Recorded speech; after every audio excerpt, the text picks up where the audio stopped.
Hi, I'm Alaire Diamond, ecologist with Vermont Land Trust, and I'm here at the final walkthrough for the Simpson Dam removal project in Dorset, Vermont. We've got about 280 feet of stream that has been reconnected in the watershed. There used to be a dam both upstream and downstream, and now you can't tell that a dam was ever here.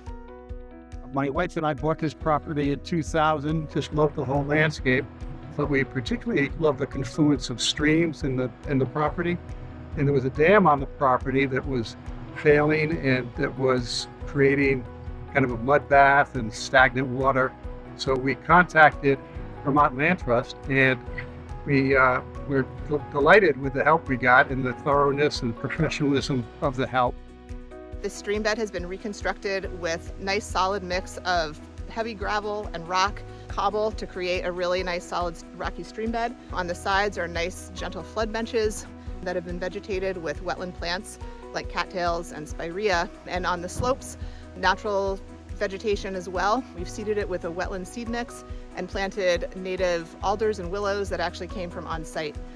In the stream valley itself, there's natural roughness from wood, small wooden structures that kind of look like beaver dams, as well as larger pieces of wood that have been scattered around.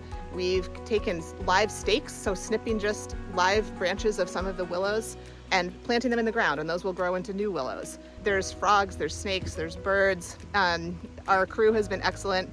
And just within 2 weeks, they've taken the dam down and opened up the stream again, which is what our original vision was. So we've been delighted with that and grateful for all the help that we've got. So very excited about this whole project, the ways that we're able to work with conserved landowners to do ecological restoration in large and small ways, help our watersheds be more flood resilient.